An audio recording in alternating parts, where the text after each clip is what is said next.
following show contains adult content. It's not our intent to offend anyone, but we want to inform you that if you are a child under the age of 18 or get offended easily, this next show may not be for you. The content, opinions, and subject matter of these shows are solely the choice of your show hosts and their guests, and not those of the Entertainment Network or any affiliated stations. Any comments or inquiries should be directed to those show hosts. Thank you for listening.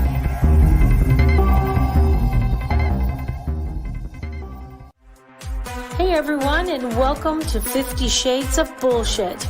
I'm your host, Christine Lalonde, and this is the podcast where we uncover the truth about online dating.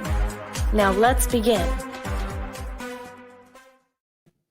As children, we're taught how to read and write. We teach our kids how to ride bikes. We teach our teenagers how to drive. We rely mainly on our schools to give our kids sex education. We go to trade school and to college to learn a profession.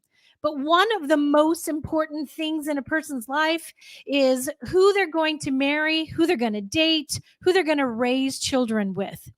And we are, children for about 12 years, teenagers, young adults for about 7. And then our adult lives, we are really adults for like 60 to 80 years. So the majority of our life, we're dating people, we're finding our person, we are getting married, possibly raising children together. So why aren't we teaching our children how to date?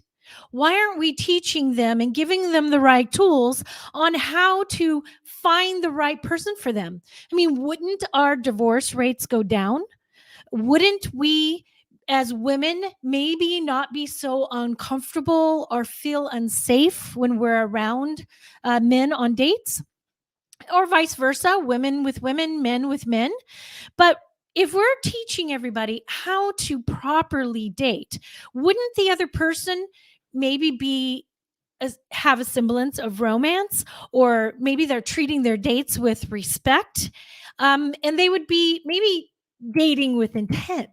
So today I am putting my money where my mouth is, and I am talking to a professional dating coach to give myself and you the right tools to find the right person. Hopefully for you the first time, or like me, maybe the last time. On today's episode, we are talking to Adele Kelleher. She's the CEO and founder of Coaching Hearts. If you want to find the love that you've been missing, you do not want to go anywhere.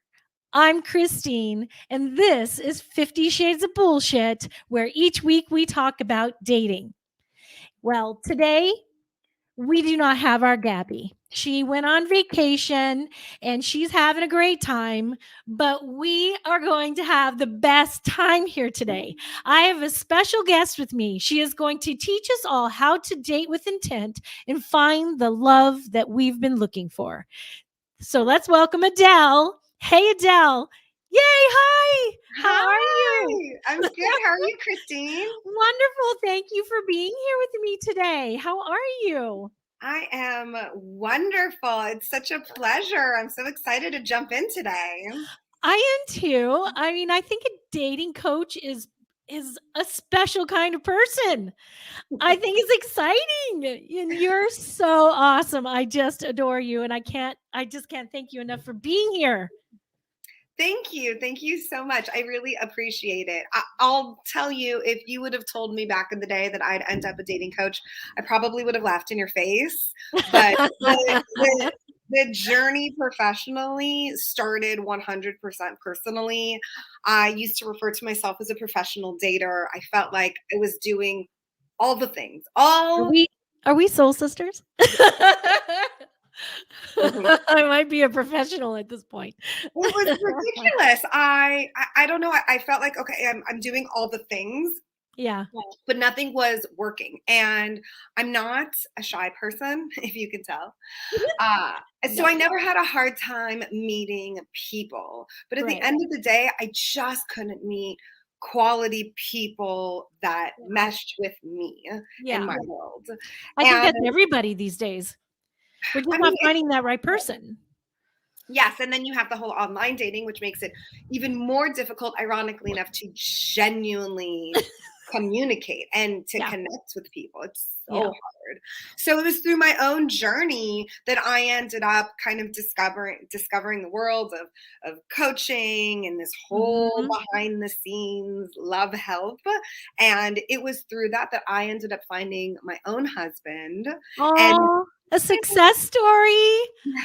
not just Oh the CEO, but also a successful client. my God. So Well, I'll jealous. tell you something. It's one of those things where you don't know until you know, Yeah. because it opens up this whole other world where all the things I thought I was doing that was right, Yeah. there's no rules anymore. It's all No. bull.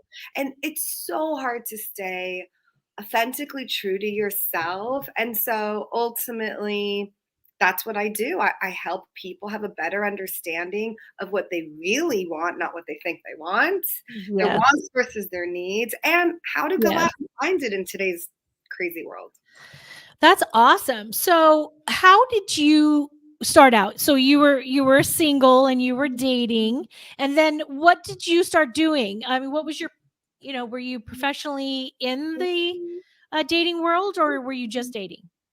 Oh gosh, no, I actually worked in entertainment for a very long time, and Okay. I did the whole entertainment and worked with big studios and ultimately realized entertaintment's probably not the world I wanted to be in. Gotcha. So I switched it up a little bit and ended up doing brand marketing for a Fortune 100 company, Oh, which cool. was so much fun, but corporate America was very intense. Okay. And, I felt like I was married to the job, like I feel like a lot of people are these days. Yeah. And during that time, a friend introduced me to someone else who did like matchmaking and coaching and that kind of stuff. Oh, So okay. we decided to help each other out a little bit. I said, all right, well, I'll help you with marketing and you help me not be sad. And ultimately, that's exactly what happened. Okay. And she convinced me ultimately to leave corporate America and try matchmaking, which I kind of laughed at that. Like, no one's a matchmaker. Like, what are you talking about? Leap of faith, tried it out, and I loved it. It was amazing. And I That's found out fun. all of these crazy stories I had and decades of experience I could share in the hopes that other people were not repeating the same mistakes. And at the end of the day, a Gotcha. lot of people are just in the cycle of the same problems. Yeah. So I did the matchmaking thing for a really long time and I enjoyed it. But at the end of the day, I kind of have this aha moment where I realized all of my true successes, all the people that really walked away happy were, Yeah. it had nothing to do with matchmaking. It had everything to do with coaching. These were Oh, people that okay. were willing to have real conversations, not just with me, but with themselves. And when I Mm. had my aha moment, I realized, all right, well, that's what I'm going to go do. And that's what I'm going to focus on. And I've been doing that ever since. Wow. So how long have you been coaching? I've been just coaching I've had coaching hearts for several years now. Okay. I feel Okay. like since COVID, time warp is, I have no concept of time, but it's been a few years. So how did you do better during COVID with people, focusing on being alone and, trying to figure out maybe what was wrong with themselves to date properly? Was COVID helping you or hurting you?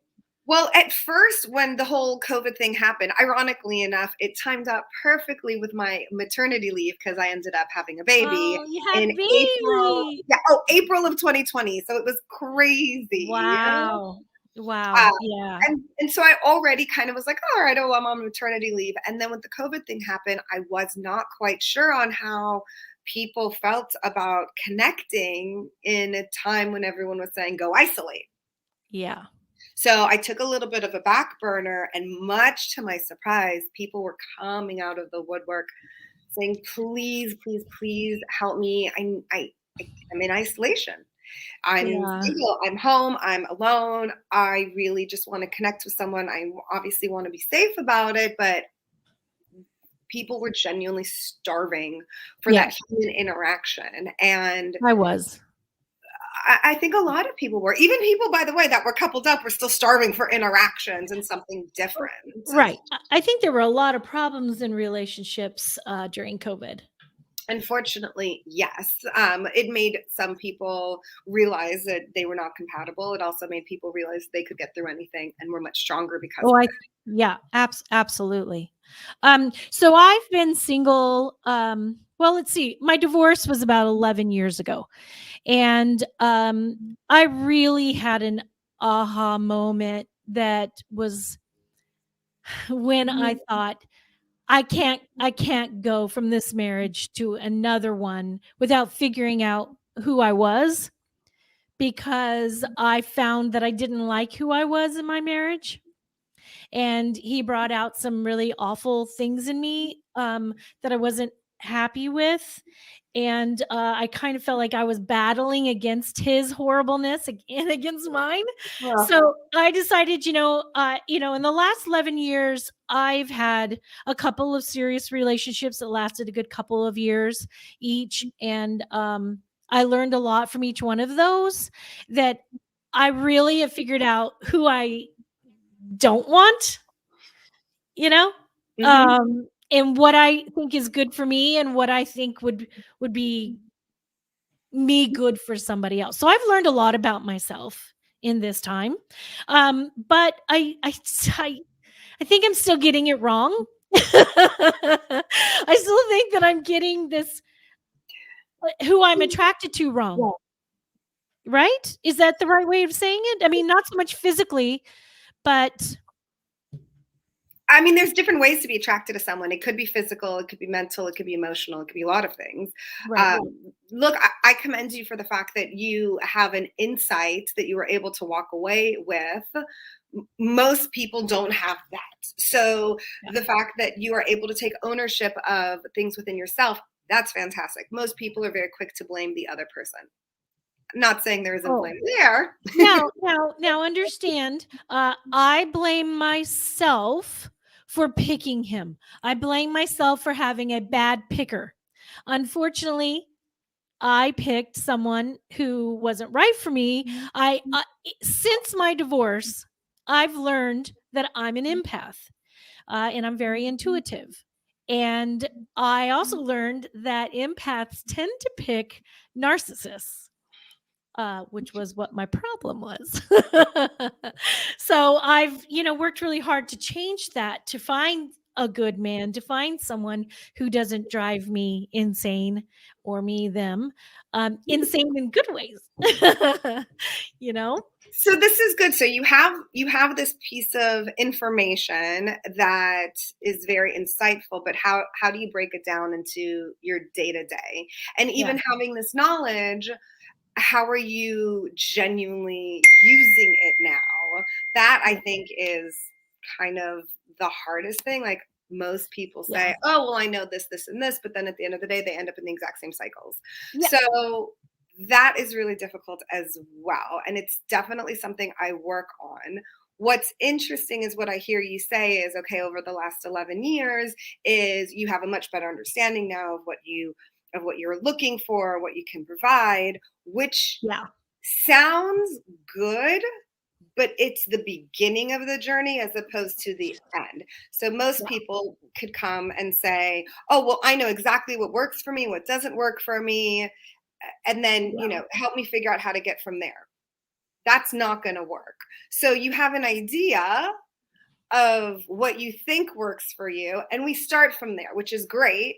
Yeah. But a lot of times people are surprised to find the breakdown is different. And the reason Mhm. most of the times is because your experiences and your knowledge is based off of the negative experiences you've had in the past, right? Like you Right. said, I I get know what that. I don't want. So the ex and the relationships, it's the checklist you have in your head. Everyone has a checklist in their head of what they're looking for, what they're not Yeah. looking for. But that's usually based off of the negative experiences from our past. I So see that. what I try to do, which is the hardest thing, is break that down. And instead of thinking from backwards to your current situation, you think forward and then move backwards from there. So picturing your life how you want it to be in the future and then working backwards from that. I try to live my life in two ways.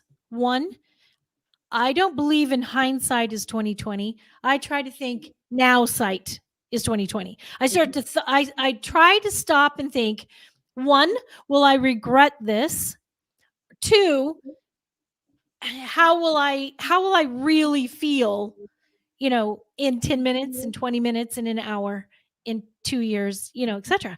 So I try to look from forward back a lot. That's how I try to live my life. And when I'm looking at, and I'm not perfect by any means.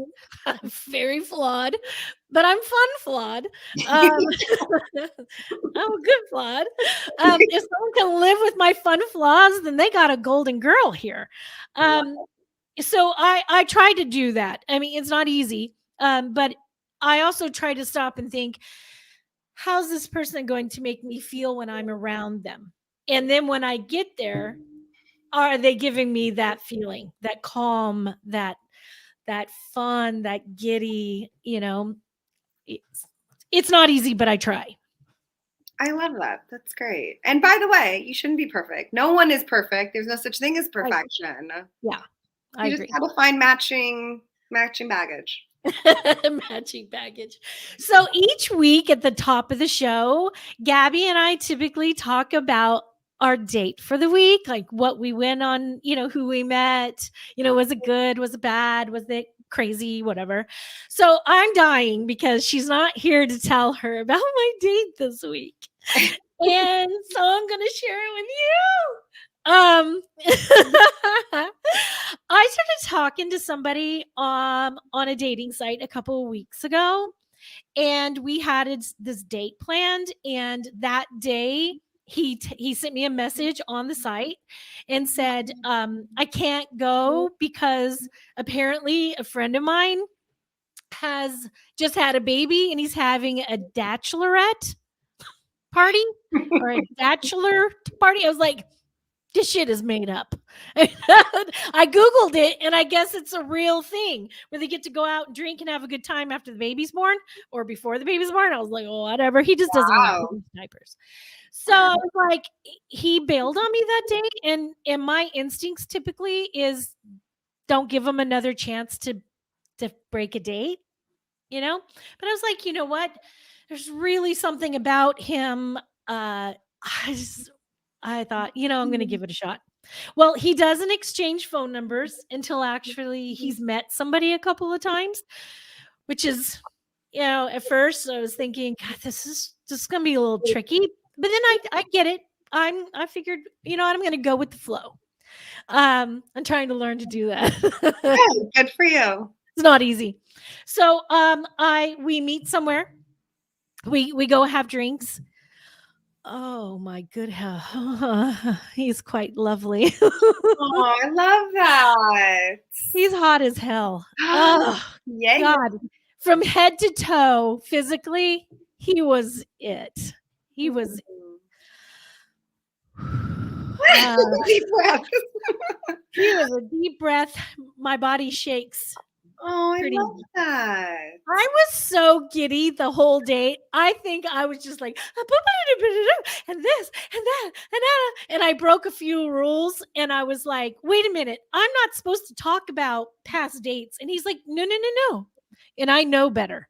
But he really was like, I love this. This is giving me so much insight on who you are. And I was like, oh, I don't know. I don't know if that's a good thing or a bad thing.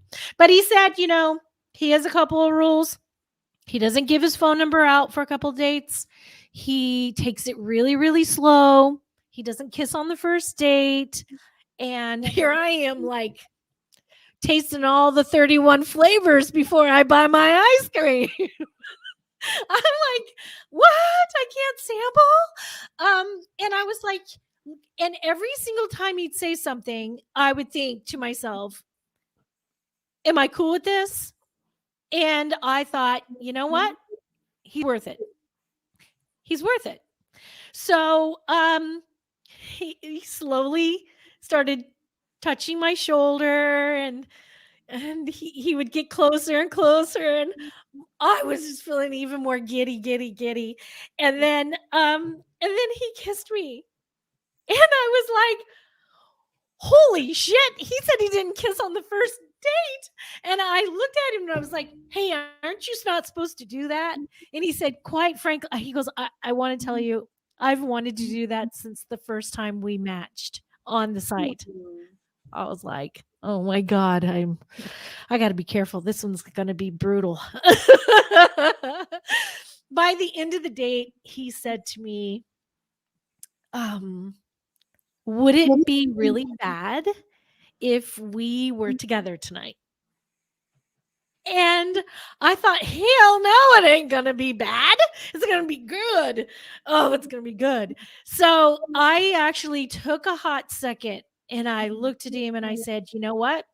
No, it is not going to be bad if we are together tonight, but I want to see you again. So I'd actually like to wait. And because in my internal mind, I was hearing him say, to me, it will be bad, even if I really like you. And I had this thing on my shoulder going, he's not going to call you again if you sleep with him. And I thought he's worth waiting for. My instincts are like on point, on fire, actually. So I decided not to sleep with him and we said goodbye. It was brutal. I didn't hear, that was Friday. I didn't hear from him until Sunday. And it was just brief, just a little like, hi, how are you? Blah, blah, blah. And I was like, oh, what are you doing? And he said, I'm just watching TV. And I said, oh, wouldn't that be great if we were watching it together? And he's like, it would be. And I was like, so when's that going to happen? And then I didn't hear from him again. So I have to back off. So, and my mantra is I do not chase, I attract. What is meant for me will simply come to me. And that is all I've been repeating for days. So I don't know. We'll see what happens, but my instincts are feeling really strong about this one. Wow, it sounds like it was definitely amazing. There are so many things to unpack with all of this information. Whoa, you have things to unpack for me? Oh, it's all I do is unpack. Let's start it. So the fact that you instantly had chemistry is huge. That's one of the few things that cannot be overlooked. It cannot be faked. So that is fantastic. Now, what's great about the hot and the chemistry is then it's a matter of deciphering, is this actual chemistry with this person or is this just lust? Lust is great for a night, not for a relationship. Right. So then, okay, but that's something like just to keep in mind down the road.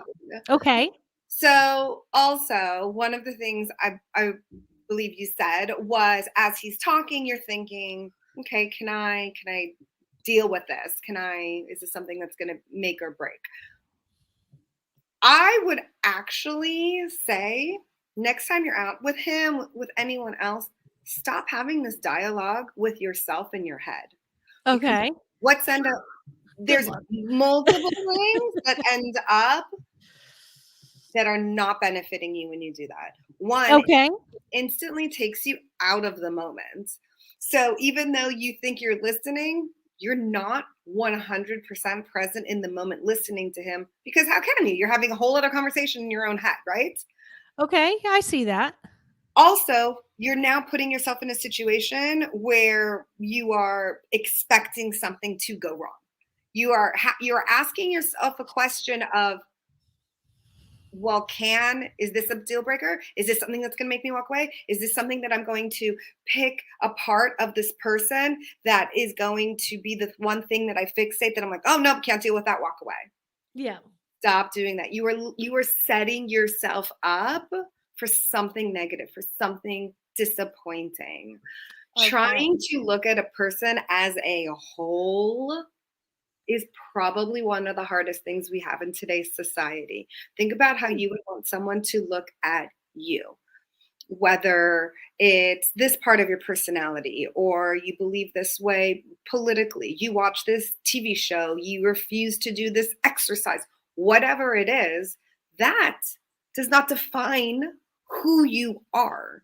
You are a whole puzzle. But if True someone story. sees one little puzzle and says, oh, I can't handle this one piece, it's a complete waste. It's not fair to you. And what you're doing to them, it's not fair to them. Gotcha.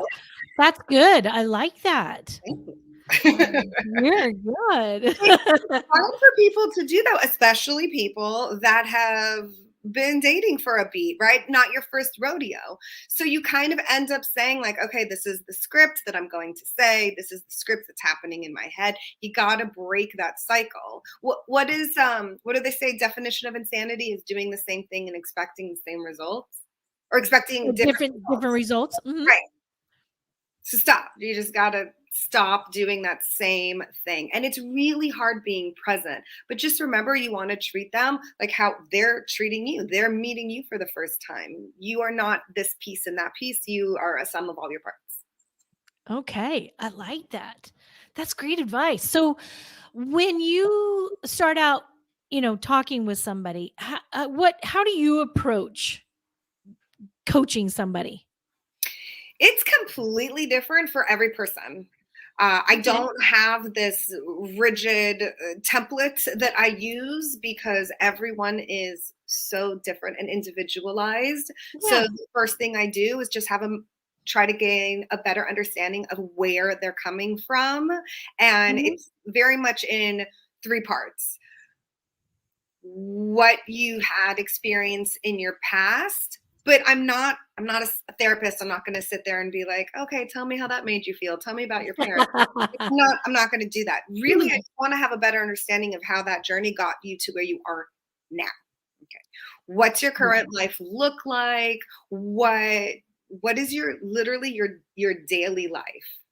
Okay, what is it that you're looking for? Then we skip 5 years, 10 years, 30 years down the road. What does your life look like? Okay. How is that environment? How is your lifestyle? Now imagine who can be the partner next to you that helps create that idea of what you want your life to be. And then from there, we work backwards. Oh, that's great. Do you talk to people about, what's a priority in their life when it comes to dating, or what's the kind of things that you like to talk to them about? Yes, very much. Like we had mentioned earlier, the checklist, right? Everyone has a checklist in their head of what they're looking for. So I Yes. help them break down the difference between their wants versus their needs. And that Mhm. ultimately ends up becoming a bit of a priority list. And Oh, okay. having people genuinely differentiate the difference between your wants and your needs and what that looks like now, not what that looks like 11 years ago, 5 years ago, because you're not the same person you were before. You are constantly evolving. So your checklist, if you will, should also be constantly evolving. It should not stay the same. So helping people have a better Yeah. understanding of what it is they're looking for and also how to actually meet people in today's day and age. I I that resonates with me. I think that what I'd been looking for years ago is not what I'm looking for today. Maybe some of the same qualities in a person, yes, but like maybe in the past I would be looking for someone who had young kids when I had young kids so they understood, or maybe somebody who had kids period just because then they would understand that I have children who are a priority, or you know I think that that has evolved as I've evolved as a mom to older children who are not children anymore. I have two grown adults with their own families now, and I have a teenager who's trying to kill me. Um, just being a teenage girl. Oh, But I think that those things have evolved. mhm. Certain things haven't changed, like someone who wants to travel, or someone who wants to lay on the couch with me, and someone who wants to go bungee jumping, or just wants to go for a walk around the block. I mean, or who is kind and considerate, things like that. But So a lot of the things you're describing, though, it makes sense because those are life stages, right? You want someone who's in the same life stage. You want someone who's in the same lifestyle as you. So, right. you mentioned bungee jumping. Some people aren't into that, but that's a specific lifestyle that people are comfortable with. Some people want to sit on the couch and watch TV and veg out. Some people, that sounds horrible, and they're just like, go, go, go, go. Let's get out of the house. I'm not a homebody. So those types of qualities that are lifestyle, life stages, those can be pretty stable, but those evolve as you evolve, like you mentioned with the children. Mm-hmm. So that's important to look for. I agree.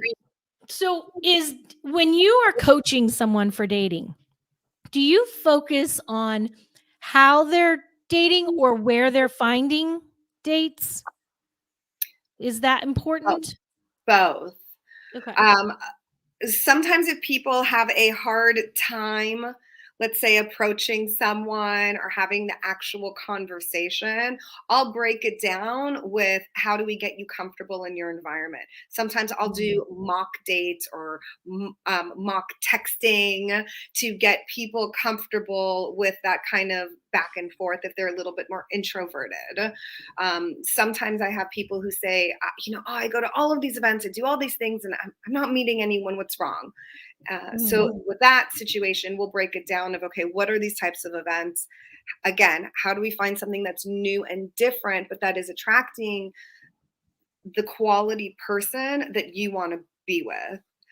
It's a very interesting situation because most people are just stuck in their bubbles. Even if they say they're not, you're stuck in your bubbles, right? Yeah. You have your friends, you have your social circles, you have your grocery store, you have your whatever it may be. So trying to get out of those social circles most of the time means getting out of your comfort zone.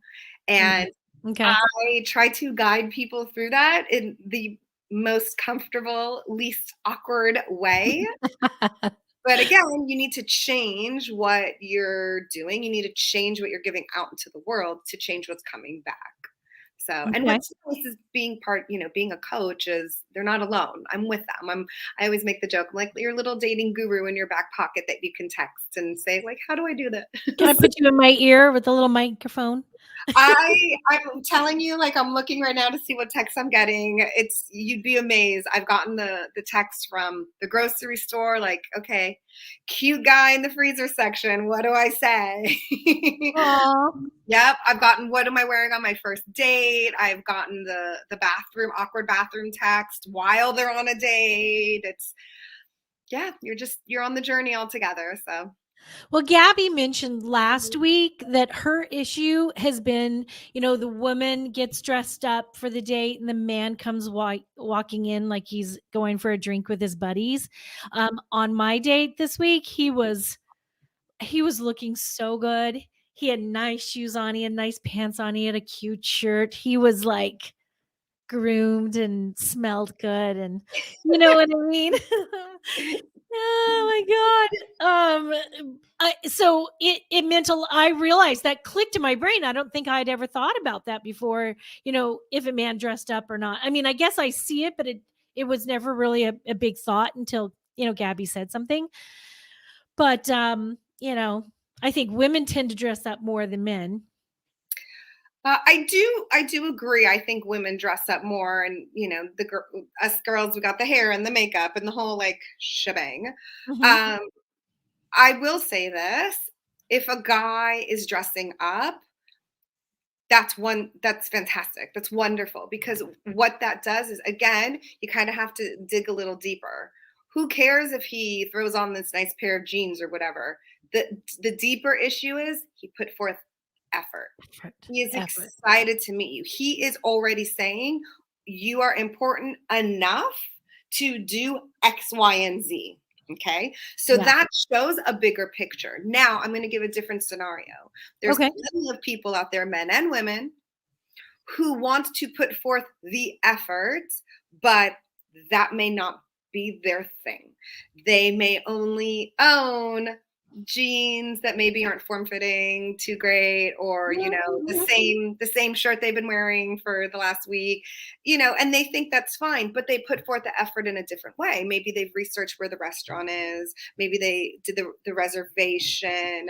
Those types of situations, again, because you're diving a little bit deeper, as long as they're still showing you that you're important and you are worth their time, that is still wonderful, and that is still amazing. And by the way, the stuff with the clothes, that can be changed.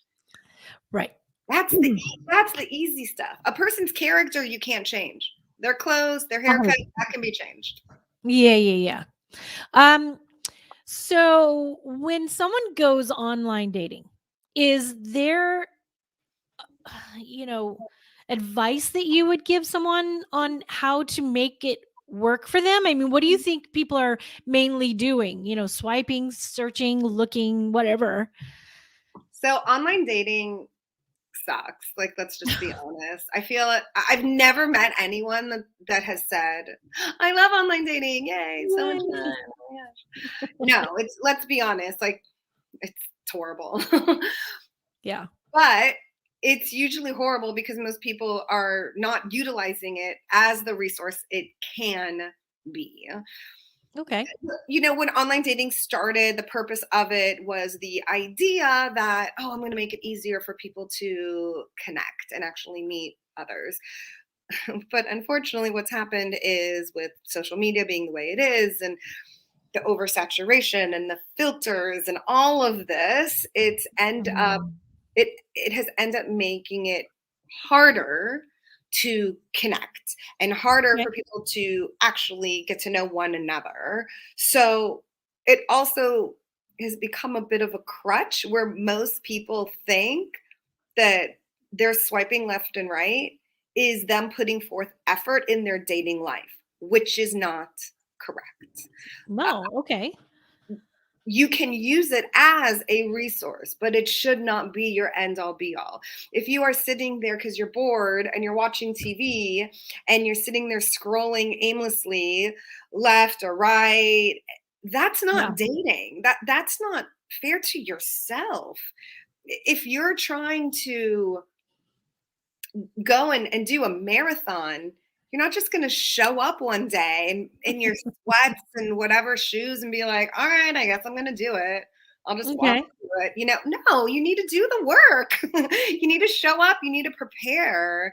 And it doesn't have to be the end all be all, but use it like you would anything else as a priority in your life. Set forth time in your day to say, I'm going to spend 10 minutes doing this. I'm going to spend 15 minutes doing this.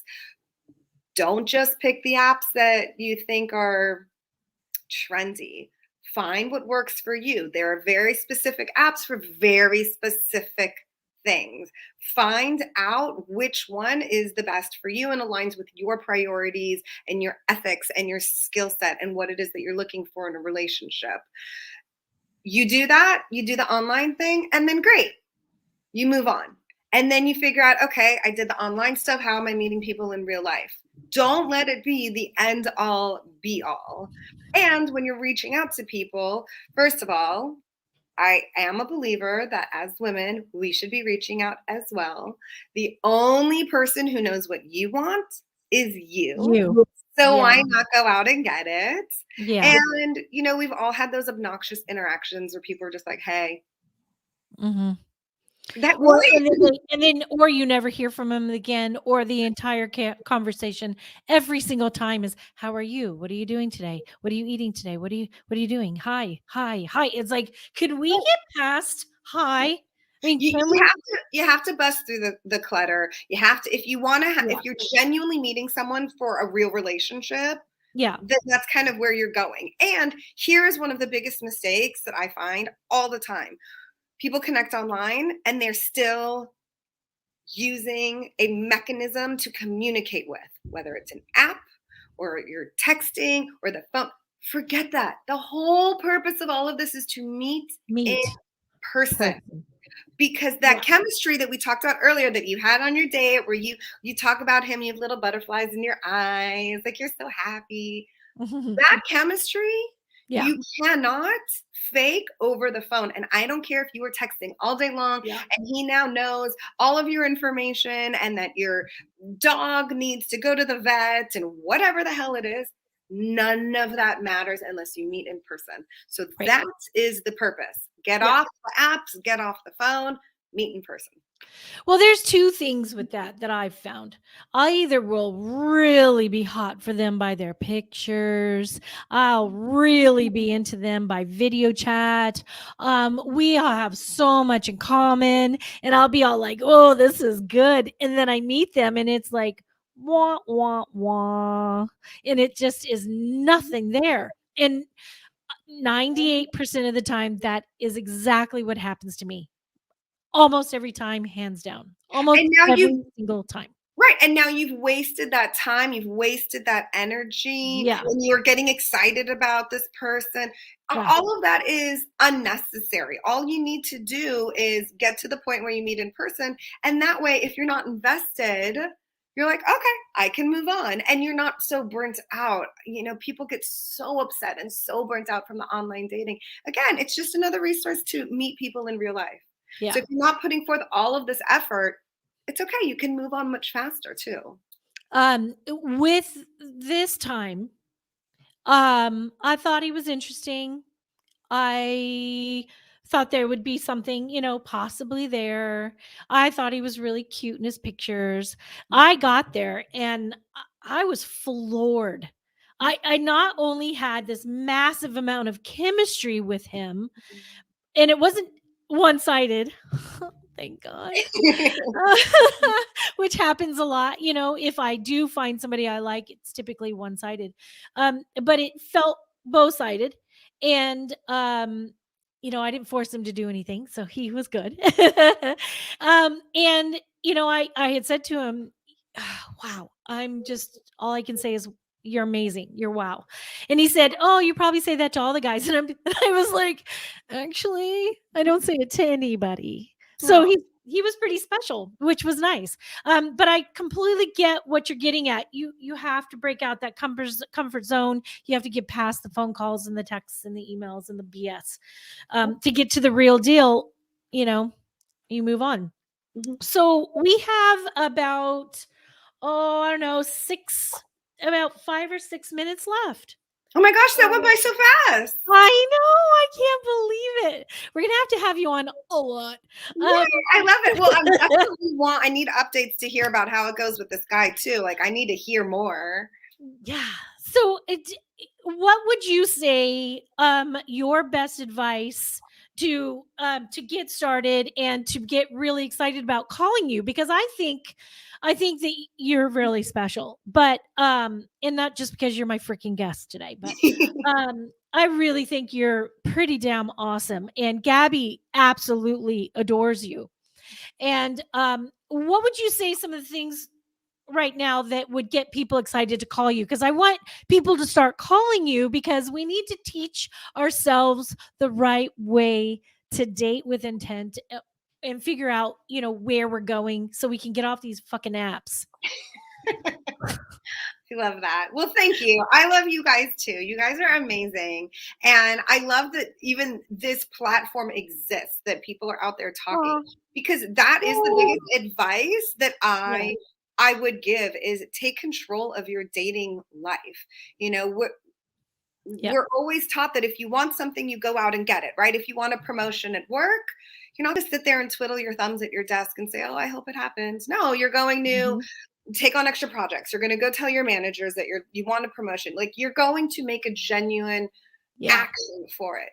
But for some reason, and I kind of blame Disney a little bit, but like with dating, we just sit around, especially as women, sit down and say, okay, when it happens, it'll happen. I don't need any help. It'll just be organic. I kind of think that's a little bull. And for the people that it does happen organically and wonderful, great. More power to you. Not talking to you. Not everybody's story is the same. Right. But for other people, again, you are the only person who knows what you want. So don't sit around waiting for it. If you are looking for someone who is a partner in your life to not to make your life wonderful, but to Mhm. add to your life to be wonderful, then that's what I'm here for. I want to help you out. I want to help you find that. Wow. Yeah. Okay. That's awesome. Do you have a couple of, quick tips for this week for our listeners? Ooh, for this week, let's see. It's cold, so most people want to stay in their house and not go anywhere, but it is a perfect opportunity to go out and find someone to cuddle with. I would say if I really had all the power in the world, I would give everyone one piece of homework, which Oh, is start up a conversation with a stranger and see what you can do, see who you can meet. And it doesn't have to be someone of the opposite sex. It doesn't have to be someone that you're looking for sexually. It could yeah. be a friend. It could be someone who just opens up your social circles, and you never know how you're going to meet someone through that. So go talk to someone new, get yourself out of your comfort zone, and pick your heads up from your cell phones. Yeah. Enjoy the world. That's funny that you should say that, because something happened today on my way home. I was over in West Hollywood and I stopped at this incredible place to get sandwich. I'm going to have to reach out to them to be a sponsor because I love them. But I was standing there and I placed my order and I could feel my spidey senses behind me was going off. And I turn around and there's this guy. He was eating his lunch, and he's a big guy, and he had big blonde long hair and the biggest eyelashes, and he had this beard, and those eyelashes with this beard were amazing, and he had nails like mine. They were so pretty, and he was dancing while he was eating, and I was like, oh my God, I'm in fucking love. So I turned around and I just walked straight over to him and I said, I like to dance when I'm eating too. And he goes, oh, my soul sister. And that's my thing. And we had so much in common that actually we are connected business wise now. And I don't know if I told you, but I produce and direct docu-series and documentaries. And he is a documentary. And we're actually find out he lives 2 minutes down the street from me, and we're going to do a documentary. I'm going to do a documentary on him. He is fab. So it works. I think it's great. And I think with practice, that gives you the opportunity to do that with the opposite sex as well. 100%. There you go. And that's how you open up your social circles and meet new people. I love that. So, we're like literally out of time now. I can't believe that it's flown by that fast. You're so fun. So I just want to say that if you like the show today, please tell a friend, 2 friends, 3 friends, come and see us live on Facebook, or you can watch us on what's that thing called? YouTube. You can find us on Facebook at 50 Shades of Bullshit. Spell out the 50. You can find us on Instagram at 50 Shades of _bullshit. And if you have any amazing, funny, quirky, crazy, scary, whatever dating stories, you can email me at 50 Shades of Bullshit. That's SHYT @gmail.com, because Gmail won't let me spell out the word shit. Anyway, that jam in music that is at the beginning and the end of our show, that was brought to you by musiciansguys.com. It's musicianguys.com. Check them out. They specialize in DAW software. They're so fun. I love them. Adele, you give amazing insight.